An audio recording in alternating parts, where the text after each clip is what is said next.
नमस्कार, मैं रचना शर्मा चढ़ती कला टाइम टीवी देख रहे हैं सभी दर्शकों का स्वागत करती हूं। आप देख रहे हैं हरियाणा के समाचारों की शुरुआत से पहले एक नजर आज के मुख्य सुर्खियों पर।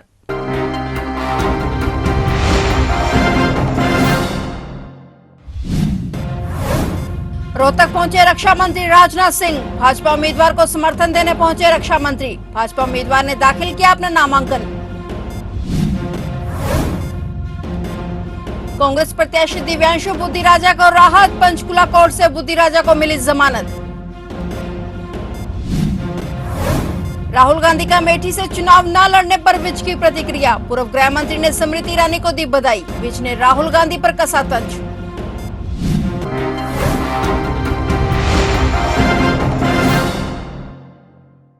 और अब समाचार विस्तार से। रोहतक में आज भाजपा के उम्मीदवार डॉक्टर अरविंद शर्मा ने अपना नामांकन पत्र दाखिल कर दिया है। उनका नामांकन पत्र दाखिल कराने के लिए देश के रक्षा मंत्री राजनाथ सिंह और सीएम नायब सिंह सैनी रोहतक पहुंचे। इस दौरान रक्षा मंत्री राजनाथ सिंह ने सभा को संबोधित किया। रक्षा मंत्री राजनाथ सिंह ने रोहतक में भाजपा के उम्मीदवार डॉक्टर अरविंद शर्मा के समर्थन में वोट डालने की अपील की। वहीं उनके बाद सभा को संबोधित करते हुए मुख्यमंत्री नायब सिंह सैनी ने रोहतक पहुंचने पर रक्षा मंत्री राजनाथ सिंह का आभार जताया। रोहतक के ITI मैदान में आयोजित भाजपा की विजय संकल्प रैली में शिरकत करने के लिए उन्होंने राजनाथ सिंह की सराहना भी की। बहनों भाइयों, चुनाव की घोषणा होने के बाद हरियाणा में मेरा यह पहला कार्यक्रम है। देश के अधिकांश राज्यों में कार्यक्रम कर चुका हूं, लेकिन हरियाणा का यह पहला कार्यक्रम है। और आज इस कार्यक्रम में आपके हरियाणा के मुख्यमंत्री, युवा मुख्यमंत्री श्री नायब सिंह जी सैनी भी यहां पर उपस्थित हैं। मैं सबसे पहले अपनी तरफ से भी उनको हार्दिक बधाई देता हूं, शुभकामनाएं देता हूं।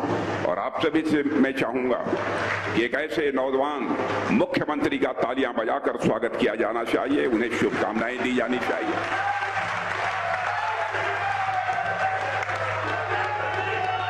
और आपके शुभकामनाओं की जरूरत उन्हें इसलिए है, आपके शुभकामनाओं की जरूरत इसलिए है,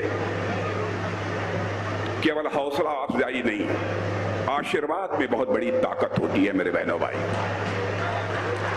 मैं समझता हूं कि इस हरियाणा को नई ऊंचाइयों तक ले जाने में निश्चित रूप से नायब सिंह जी सैनी कामयाब होंगे, ऐसा मेरा पक्का विश्वास है।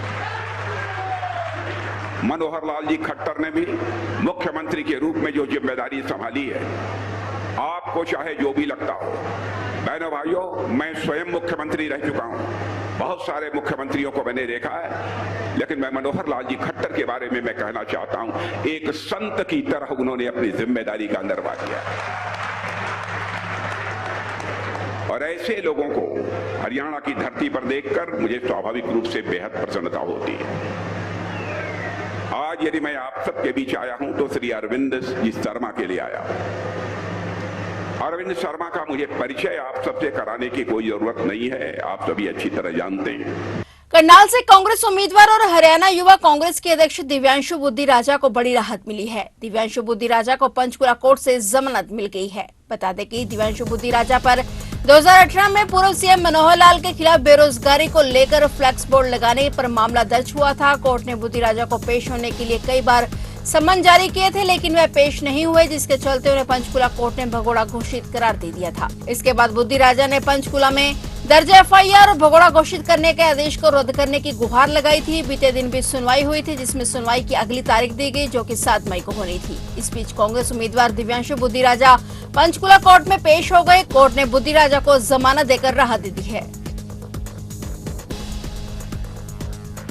कांग्रेस नेता राहुल गांधी उत्तर प्रदेश के अमेठी नहीं बल्कि रायबरेली लोकसभा सीट से चुनाव लड़ेंगे। कांग्रेस ने अमेठी लोकसभा सीट पर भी प्रत्याशी का ऐलान कर दिया है। इस बार अमेठी में गांधी परिवार का कोई सदस्य चुनाव नहीं लड़ रहा है। पिछली बार यहां से उतरे राहुल गांधी को रायबरेली से उतार दिया गया है। अमेठी से कांग्रेस ने KL शर्मा को प्रत्याशी बनाया है। भाजपा ने यहां से मौजूदा सांसद स्मृति ईरानी का बहुत पहले ही ऐलान कर दिया था। इसको लेकर हरियाणा के पूर्व गृह मंत्री अनिल विज ने स्मृति ईरानी को बधाई दी है। साथ ही विज ने कहा कि राहुल गांधी अमेठी से चुनाव लड़ने से डर गया है।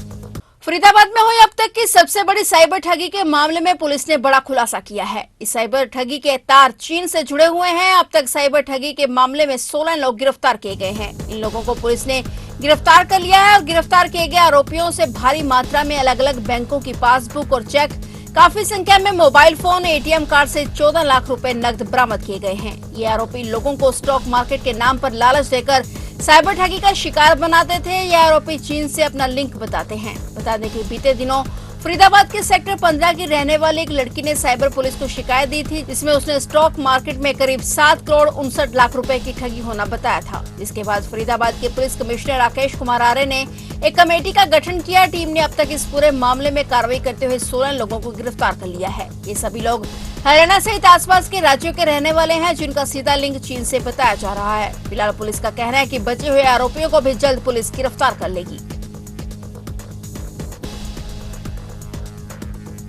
रेलवे ने किसान आंदोलन को देखते हुए अब 3 दिवसीय शेड्यूल की प्रक्रिया शुरू कर दी है। जो ट्रेनें पहले 1 दिन के लिए रद्द की जाती थी, अब उन्हें 3 दिन के लिए रद्द करने के निर्देश रेलवे ने दिए हैं। वहीं लंबी दूरी की 101 ट्रेनों के संबंध में कुछ परिवर्तन किया गया है। इनमें से 41 ट्रेनों की दूरी जाखल के रास्ते तो 60 ट्रेनों को चंडीगढ़ सानेवाल के रास्ते चलाने का फैसला किया गया है। हालांकि दूरी जाखल के रास्ते संचालित ट्रेनों को गंतव्य तक पहुंचने में काफी समय लग रहा है, जबकि चंडीगढ़ सानेवाल रेल सेक्शन के 50 किलोमीटर के हिस्से को पार करने में भी 3 से 4 घंटे का समय लग रहा है। ऐसे में इसका खमियाजा उन यात्रियों को भुगतना पड़ रहा है जो 2 महीने पहले से ट्रेनों में आरक्षण करवा चुके थे। 17 अप्रैल से शंभू रेलवे स्टेशन पर शुरू हुए किसान आंदोलन के कारण रेलवे की व्यवस्था चरमराई हुई है, क्योंकि एकल मार्ग पर ही मेल और एक्सप्रेस सहित मालगाड़ियों का संचालन किया जा रहा है। ऐसे में मेल और एक्सप्रेस कुछ घंटे नहीं बल्कि 12 से 14 घंटे की देरी से चल रही हैं। इस परेशानी के समाधान के लिए रेलवे कार्रवाई में जुटा हुआ है। इसके लिए विभागीय अधिकारियों को भी जिम्मेदारी सौंपी गई है कि ऐसी ट्रेनों को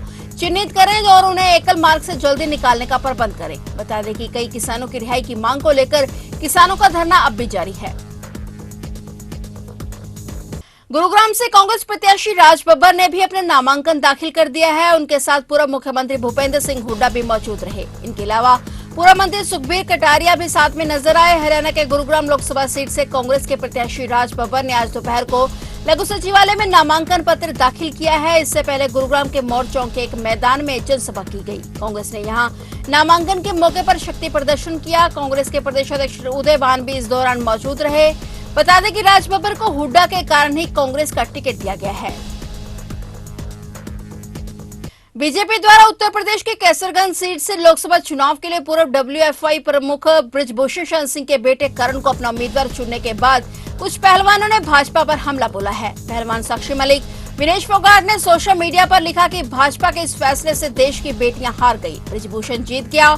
हम सब ने अपना करियर दांव पे लगाया। कई दिन धूप बारिश में सड़क पर सोए, आज तक बृजभूषण को गिरफ्तार नहीं किया गया। हम कुछ नहीं मांग रहे थे, सिर्फ इंसाफ की मांग की थी। उन्होंने कहा कि गिरफ्तारी छोड़ो, उनके बेटे को टिकट देकर आपने देश की करोड़ों बेटियों का हौसला तोड़ दिया है। वहीं बजरंग पुनिया ने लिखा कि बीजेपी अपने आप को दुनिया की सबसे बड़ी पार्टी मानती है, पर अपने लाखों कार्यकर्ताओं में से बृजभूषण के बेटे को टिकट दिया गया। बता दें कि बृजभूषण के बेटे को टिकट मिलने से एक बार फिर से पहलवानों को निराशा हाथ लगी है। रुपयों के लेन देन को लेकर रायपुर रानी में एक व्यक्ति की निर्मम हत्या किए जाने का मामला सामने आया है। मृतक की शिनाख्त रविंद्र कुमार उर्फ नोना निवासी मानक टबरा के रूप में हुई है। रविंद्र की हत्या इतने निर्मम तरीके से की गई थी कि हत्या करने वालों ने शव को 2 कट्टों में डालकर कस्बे के नेताजी स्टेडियम से आगे जा रहे कच्चे रास्ते पर झाड़ियों में फेंक दिया और वहां से फरार हो गए। हत्या करने वाले शव को 2 कट्टों में डालकर मोटरसाइकिल पर रखकर कच्चे रास्ते ले जाते पास एक मकान में लगे सीसीटीवी कैमरे में भी कैद हो गए हैं। शव के पास से खून के छींटों का पीछा करते हुए पुलिस एक मकान तक पहुंची, जहां तक वे खून के छींटे गिरे हुए थे। उस मकान में रहने वाले एक दंपत्ति सहित 3 लोगों को पुलिस ने पूछताछ के लिए हिरासत में ले लिया है। इस दौरान हिरासत में लिए हुए युवकों ने अपना जुर्म कबूल कर लिया है और पुलिस ने इस मामले में दंपत्ति सहित 3 लोगों को गिरफ्तार कर मामले की जांच गहनता से शुरू कर दी है। ये मॉर्निंग में हमें एक इन्फॉर्मेशन आई थी, वैसे करके डेड बॉडी वहाँ पड़ी है। हम वहाँ पे मौके पे चले गए तो वहाँ पे जो डेड बॉडी है उसकी शिनाख्त मानक टाबरे रविंदर सन ऑफ अपना सुरजीत सिंह मानक टाबरे के रहने वाले थे। इनकी यहाँ पे स्टेशनरी की शॉप है, तो ये शिनाख्त हुई थी। तो उसके ब्रदर ने अपना कंप्लेंट दी थी दो व्यक्तियों का, एक लेडीज़ का नाम लिया था, इन्होंने उसके भाई को मारा है। तो हमने एफआईआर रजिस्टर करके, तो जो भाई ने मुलजिम थे उनसे पूछताछ करके तो उनको अरेस्ट डाल दिया हमने। तो फर्दर आगे इन्वेस्टिगेशन अभी चल रही है। तो क्या कुछ हुआ था, इस पूरे हादसे के बारे में जानकारी मिली हो? किस टाइम इन्होंने ये डेड बॉडी गिराई थी और किस टाइम ये मर्डर अब किया? तक जो ये जो पूछताछ हुई है उसमें ये जो मरने वाला है, मृतक है, ये उनके घर पे गया था। घर पे उन्होंने बुलाया था कल करीब 8 बजे शाम को। तो 8 और 9 के बीच में ये सारा हादसा हुआ। तो उसके बाद उन्होंने इसकी जो बॉडी है उसको ठिकाने लगाने के लिए जो ये रायपुरानी से ये सुनहरी रोड है, जो कच्चे रास्ते पे फेंक दी थी। तो उसके बाद फेंकने के बाद वो अपने घर चले गए थे। तो कौन कौन इसमें इन्वॉल्व है? मोटरसाइकिल पे जो डेड बॉडी लेके गया था, कौन कौन लेके गया? जो मोटरसाइकिल पे बॉडी लेके थे, हर्ष नाम का व्यक्ति हर्ष है, और उसका भांजा तुषार, इन दोनों ने फेंकी थी। हरियाणा के सिरसा के गांव मौजूखेड़ा में चोरों ने एक मकान में बड़ी वारदात को अंजाम दिया। चोर मकान से 5 लाख के जेवर और 5 लाख रुपए की नकदी चुराकर फरार हो गए। घटना के समय मकान मालिक अपने परिवार सहित रिश्तेदारी में गया हुआ था। चोर वारदात को अंजाम देने के बाद मकान में लगे सीसीटीवी कैमरों की डीवीआर भी अपने साथ ले गए। डिंग थाना पुलिस ने अज्ञात लोगों के खिलाफ एफआईआर दर्ज कर घटना की जांच शुरू कर दी है। मकान मालिक का कहना है कि वे जब वापस आए तो घर का दरवाजा टूटा हुआ था। चोरों ने घर में अलमारी, संदूक आदि सबको खंगाल दिया और घर में जितना भी कैश और गहने पड़े थे सब उठाकर साथ ले गए। इतना ही नहीं, शातिर मकान में लगे सीसीटीवी कैमरों की डीवीआर भी अपने साथ ले गए ताकि उनकी चोरी का कोई सबूत पुलिस के हाथ न लगे। फिलहाल पुलिस बारीकी से मामले की जांच कर रही है। राष्ट्रीय कोषाध्यक्ष महिला मोर्चा भाजपा और पूर्व विधायिका लतिका शर्मा की अगुवाई में उनके निवास अमरावती पर मानना से आयुष शर्मा और सैकड़ों युवा साथियों ने भारतीय जनता पार्टी की रीति रिवाजों और मुख्यमंत्री नायब सिंह सैनी की लोकतांत्रिक नीतियों से प्रभावित होकर भारतीय जनता पार्टी का दामन थामा। लतिका शर्मा ने कहा कि भारतीय जनता पार्टी का परचम भारत में नहीं पूरे विश्व में फैल रहा है। लतिका शर्मा ने कहा कि उन्हें बहुत खुशी है कि पूरी कालका में जगह जगह ज्वाइनिंग चल रही है। इस दौरान कांग्रेस, जेजेपी, आम आदमी पार्टी को छोड़ भाजपा में शामिल हुए लोगों का पूर्व विधायिका लतिका शर्मा ने दिल से आभार जताया। तो ये थे हरियाणा के समाचार, और नए समाचारों के साथ फिर से हाजिर होंगे। तब तक के लिए देखते रहिए चढ़ती कला टाइम टीवी, और मुझे दीजिए इजाजत। धन्यवाद।